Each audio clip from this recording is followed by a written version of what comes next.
MD আর মাসুম আপনি লিখেছেন, শবে বরাতের আমল সম্পর্কে কিছু বলুন। শবে বরাত যেটাকে আমরা বলছি, এটি মূলত হাদিসের ভাষ্য অনুযায়ী লাইলাতুন নিসফি মিন শাবান বা মধ্য শাবানের রজনী।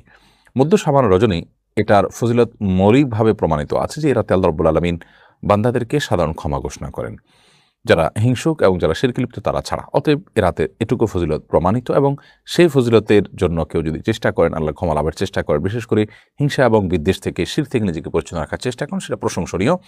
কারণ তিনি আল্লাহর ক্ষমা লাভের ন্যূনতম চেষ্টা তিনি করছেন, আল্লাহর কাছে ক্ষমা লাভ করতে চাইছেন, দোয়া করছেন, এটি হতে পারে।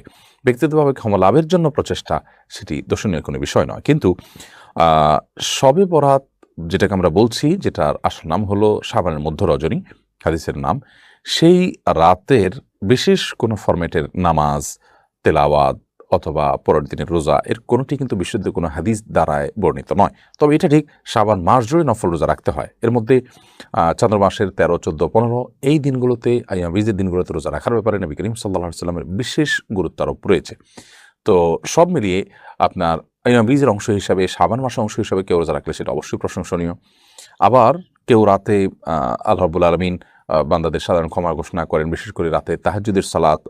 শাবান মাস নবী সাল্লাল্লাহু আলাইহি ওয়াসাল্লাম বিশেষভাবে নফল রোজা রাখতেন, ইবাদতবন্দি করার চেষ্টা করতেন। সেই জায়গা থেকে বা তাহাজ্জুদের নামাজ পড়ার অভ্যাসের জায়গা থেকে তিনি যদি রাতে ইবাদতবন্দি করেন, অথবা আল্লাহর ক্ষমা লাভের চেষ্টার জায়গা থেকে তিনি আল্লাহর কাছে দোয়া করেন, অথবা ওই যে শিরক এবং হিংসা থেকে নিজেকে মুক্ত রাখেন, তো সেটি হতে পারে, সেটি জায়েজ হতে পারে। কিন্তু নবী করিম সাল্লাল্লাহু আলাইহি ওয়াসাল্লাম থেকে বিশুদ্ধভাবে আমরা যেভাবে এটাকে গুরুত্ব দিয়ে রাত জাগার গুরুত্ব আরোপ করে থাকি, এভাবে রাত্রে জাগরণ করা অথবা আপনার দিনে রোজা রাখা, স্পেশালি এই কারণ দেখিয়ে, এরকমটি নবী করিম সাল্লাল্লাহু আলাইহি ওয়াসাল্লাম থেকে বিশুদ্ধ কোন হাদিস দ্বারা বর্ণিত নয়। বিষয়ে যতগুলো হাদিস আছে, অর্থাৎ এরকম যেগুলো কথা বলেছি যে দিনে রোজা রাখার কথা এবং রাতে ইবাদত করার কথা, সেগুলো হাদিসগুলো সনদের দিক থেকে দাঈফ, অর্থাৎ বিশুদ্ধ সূত্রে বর্ণিত নয়।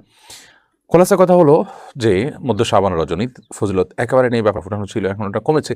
হালুয়া রুটি খাওয়া, তারপরে আতশবাজি কমে থাকলেও এই রাত উপলক্ষে আলোকসজ্জা, তারপরে মসজিদে সমবেত হয়ে আলোচনা অনুষ্ঠান, কিংবা আপনার হিংসা এবং শিরক থেকে নিজেকে পরিচ্ছন্ন রাখবো এবং আল্লাহ রাব্বুল আলামিনের কাছে আমাদের মুক্তি কামনা করব। আল্লাহ তাআলা সাধারণ ক্ষমার আওতায় যেন আমাদেরকে ফেরেন, সেই দোয়া, সেই প্রচেষ্টা আমাদের থাকবে।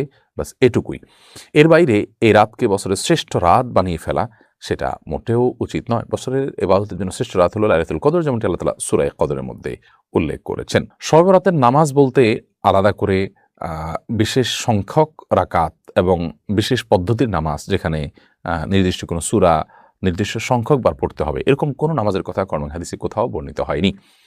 আমরা শবে বরাতের নামাজ বলতে যেরকম নির্দিষ্ট ফরম্যাটের কথা ছোটবেলা থেকে জেনে আসছি বা বিভিন্ন বই পুস্তক আমরা দেখে থাকি, এগুলোর কোনোটি কিন্তু অথেন্টিকভাবে প্রমাণিত নয়। না কোরআনে আছে, না নবী করিম সাল্লাল্লাহু আলাইহি ওয়াসাল্লামের কোনো হাদিস দ্বারা এরকম কোনো বিষয় প্রমাণিত আছে। আমরা মধ্য শাবানের রজনী, যেটাকে শবে বরাত বলছি, এই রাতকে কেন্দ্র করে মূলত আল্লাহ তাআলার সাধারণ ক্ষমার যে ঘোষণা আছে, আল্লাহর বান্দাদের প্রতি যে রহম করেন, তাদেরকে আল্লাহ রাব্বুল আলামিন যে মাফ করেন, সেটি পাওয়ার জন্য আমাদেরকে শিরক থেকে, হিংসা বিদ্বেষ, মানুষের পেছনে লেগে থাকা, শত্রুতা করা, এই চরিত্র থেকে আমাদের নিজেদেরকে মুক্ত করার জন্য আমাদেরকে প্রয়াস চালাতে হবে।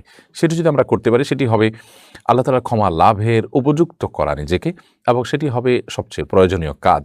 এর বাইরে কেউ আল্লাহ তাআলার কাছে ক্ষমা লাভের জন্য প্রচেষ্টা করলেন, শরীয়তের কোনো সীমা লঙ্ঘন না করে, কোনো বিদআতে লিপ্ত না হয়ে, সেটি গ্রহণযোগ্য হতে পারে। এর বাইরে এই রাতকে কেন্দ্র করে বিশেষভাবে নামাজ যে আয়োজন আমরা আমাদের সমাজে দেখতে পাই এবং বিশেষ ফরম্যাটে কথা দেখতে পাই, এটি না নবী করিম সাল্লাল্লাহু আলাইহি ওয়াসাল্লাম করেছেন বলে কোনো বিশুদ্ধ হাদিসে বর্ণিত না, সাহাবায়ে কেরাম করেছেন বলে কোনো বিশুদ্ধ হাদিসে বর্ণিত আছে। বিধায় প্রতিটা আমলের ক্ষেত্রে আমরা নবী করিম সাল্লাল্লাহু আলাইহি ওয়াসাল্লামের সুন্নাহকে অনুসরণ করব, সাহাবায়ে কেরাম ও খুলাফায়ে রাশিদিনের সুন্নাহকে অনুসরণ করব।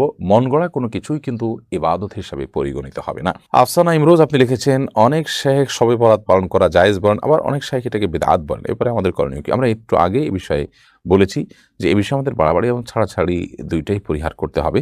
যেটুকু হাদিস দ্বারা প্রমাণিত, এই বিষয়ে অনেকগুলো হাদিস আছে এবং পূর্বসূরি সালাফদেরও অনেকের ফতোয়া এবং অবস্থান রয়েছে সেই হাদিসগুলোর আলোকে। সব মিলিয়ে এটাকে সেই জায়গায় রাখতে হবে। এটাকে আমাদের সমাজে যেই জায়গায় নিয়ে যাওয়া হয়েছে, মনে হচ্ছে এটা বছরের সবচেয়ে শ্রেষ্ঠ রাত ইবাদতের। এর চাইতে বহু গুরুত্বপূর্ণ, হাদিসের আলোকে, কোরআনের আলোকে অনেক বেশি গুরুত্ব পাওয়া রাত আছে, যেগুলো আমাদের কাছে প্রচণ্ড রকমের অবহেলিত। তো এই যে আপনার বাড়াবাড়ি, এটা কিন্তু উচিত নয়। আবার একেবারে ছাড়াছাড়ি যে না, এই রাতের কোনোই ফজিলত নাই, এতগুলো হাদিস আছে, সবগুলো হাদিসকে ইগনোর করা, এবং যে হাদিসে সনদকে অনেক মুহাদ্দিসগণ শুদ্ধ বলেছেন সেটাতে ভিন্নমত থাকার কারণে সেটাকে উড়িয়ে দিয়ে একেবারে এই আমলটাকে আপনার বেদাতি আমল সাব্যস্ত করা, এগুলো ছাড়াছাড়ি। অতএব বরাবর এবং ছাড়াছাড়ির সমন্বয় হওয়া উচিত। নীল অবন্তী আপনি এটি থেকে লিখেছেন, ব্যথা পেলেও আঘাতপ্রাপ্ত হলে আল্লাহকে না ডেকে ও মা বললে কি গুনাহ হবে? গুনাহ হবে না, কিন্তু হওয়া উচিত তো আল্লাহ তাআলার কাছে আশ্রয় চাওয়াটা সবকিছুর আগে। ফারজানা রহমান লিখেছেন, নামাজের শেষ বৈঠকে ওযু ভেঙে গেলে করণীয় কি? মহিলাদের ক্ষেত্রে আবার পুরো নামাজ পড়তে হবে নাকি ওখান থেকে পড়লেই হবে? মহিলা আর পুরুষ হোক সবার জন্য একই কথা প্রযোজ্য। শেষ বৈঠকে ভেঙে গেছে, এখন আপনি নামাজের মধ্যেই আছেন, ওযু করে আসি ওই জায়গা থেকে কন্টিনিউ করলেও আপনার নামাজ হয়ে যাবে। এমনি ইসরাফিল হোসেন আপনি লিখেছেন, কোনো খারাপ কাজ থেকে বাঁচার জন্য বোনের মাথায় হাত রেখে শপথ করা কি পাপের কাজ? এটা ভুল পদ্ধতির শপথ, অবশ্যই সেটি গুনাহ হবে। এভাবে শপথ করলে শপথ করতে হবে আল্লাহর নামে। মানে আরাদা ইয়াহলিফা ফালিয়াহলিফ বিল্লাহ ওয়া লিয়াসমুত, যে ব্যক্তি কেউ শপথ করতে চায় সে আল্লাহর নামে শপথ করবে অথবা চুপ থাকবে, অন্য কোনো প্রক্রিয়া সে যাবে না। এটি অশুদ্ধ এবং ভুল পদ্ধতির শপথ। ফাউজিয়া ইয়াসমিন আপনি লিখেছেন, নন মাহরাম কারো উপহার গ্রহণ করা যাবে কিনা? যিনি মাহরাম নন এরকম কেউ যদি আপনাকে উপহার দেন আর কোনো ফিতনার আশঙ্কা না থাকে, সেটা গ্রহণ করতে কোনো অসুবিধা নেই। কিন্তু উপহার এর মাধ্যমে যদি ফিতনার দুয়ার উন্মুক্ত হতে পারে এরকমটি মনে হয়, হারামের দিকে আপনারা যেতে পারেন, হারাম সম্পর্ক বিল্ড আপ হতে পারে, তৈরি হতে পারে, তাহলে সেক্ষেত্রে সেটি করা মোটেও জায়েজ হবে না। এরপরে সুমাইয়া মজুমদার লিখেছেন, কোরআন শরীফ বসে বা শুয়ে পড়ার চেয়ে দাঁড়িয়ে পড়লে অনেক সওয়াব পাওয়া যায়, কতটুকু শরীয়ত সম্মত? কোরআনে কারীম দাঁড়িয়ে পড়লে বেশি সওয়াব পাওয়া যায় এরকম কোনো কথা কোরআন বা সুন্নাহর কোথাও আছে বলে আমার জানা নেই। তবে হ্যাঁ, সালাতে যখন আমরা কোরআন তেলাওয়াত করব সেটা অবশ্যই দাঁড়িয়ে তেলাওয়াত করব, সেটি ইসলাম আমাদেরকে নির্দেশ করেছে। তবে এর বাইরে আপনার সর্বাবস্থায় বসে পড়ার চাইতেও দাঁড়িয়ে পড়া উত্তম এমন কোনো কথা কোন হাদিসে কোথাও বর্ণিত হয়েছিল আমার জানা নেই। এমনি মনে লিখেছেন, কেউ কোনো উপহার দিলে তাকে কি আবার উপহার দিতে হবে? দিতে হবে এমন কোনো বাধ্যকতা নেই। তবে হাল জাযাউল ইহসান ইল্লাল ইহসান, কেউ যদি আপনার প্রতি ইহসান করে অনুগ্রহ করে তাহলে সেক্ষেত্রে আপনি তার প্রতি ইহসান অনুগ্রহ করবেন। এরপর প্রশ্ন করেছেন চৌধুরী অপি, আপনি লিখেছেন, গোসলের ফরজ আদায় করলে কি ওযু করা দরকার হয় না? আমাদের সমাজে অনেক মানুষ বলেন যে গোসলের ফরজ আদায় করলে নাকি ওযু করা লাগে না, কিন্তু আমি দুটোই করি। সুন্নাহসম্মত গোসল যদি করেন তাহলে আলাদা কোনো ওযু করার কোনো প্রয়োজন নেই।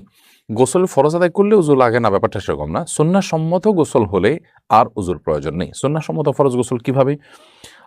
গোসলের শুরুতে আপনার শরীর কিংবা কাপড়ে কোনো নাপাক থাকলে সেটা ধুয়ে ফেলে এরপরে 2 হাতের কবজি ধুয়ে, তারপরে কুলি নাকের পানি করে, মুখ ধুয়ে 2 হাতের কনুই পর্যন্ত 3 বার ধুয়ে, মাথা মাসাই করে এরপরে পুরো শরীর ধৌত করে শেষে পাও দিয়ে বের হয়ে আসছেন। এটা হলো সুন্নাহসম্মত গোসল, অর্থাৎ যার শুরুতে ওযু আছে এরপর গোসল আছে, তাহলে সেক্ষেত্রে একসাথে ওযু এবং গোসল দুইটাই হয়ে গেল, আলাদা করে পরে আর ওযু করার কোনো প্রয়োজন নেই। এটি হলো সুন্নাহসম্মত গোসল। এভাবে গোসল করলে সেই গোসলটির কারণে আমরা সওয়াব লাভ করব, যেহেতু একটি সুন্নাহ আমরা আমল করেছি। হাবিব আপনি লিখেছেন, আমি 5 ওয়াক্ত নামাজ পড়ি এবং মাঝে মাঝে তাহাজ্জুদ পড়ি, কিন্তু বিড়ি খাওয়া ছাড়তে পারি না, এটা নিয়ে কিছু বলেন। বিড়ি খাওয়া ছাড়ার জন্য একটা দারুণ সুযোগ আসছে আপনার সামনে, সেটা হলো আপনি রমজান মাসে চেষ্টা করলে, যেহেতু দিনের বেলা বড় একটা অংশ আপনি পানাহার করছেন না, ইফতারি করছেন, ইফতারের পরে যে সময়টা আছে কষ্ট করে যদি কোনোভাবে কাটা দিতে পারেন এবং তাড়াতাড়ি মসজিদে চলে যান এবং এরপরে যদি আপনি সংগ্রাম চালান রাতে তাড়াতাড়ি শুয়ে যাওয়ার, ইনশাআল্লাহ আপনার জন্য এই বদভ্যাস ত্যাগ করা অনেক সহজ হবে।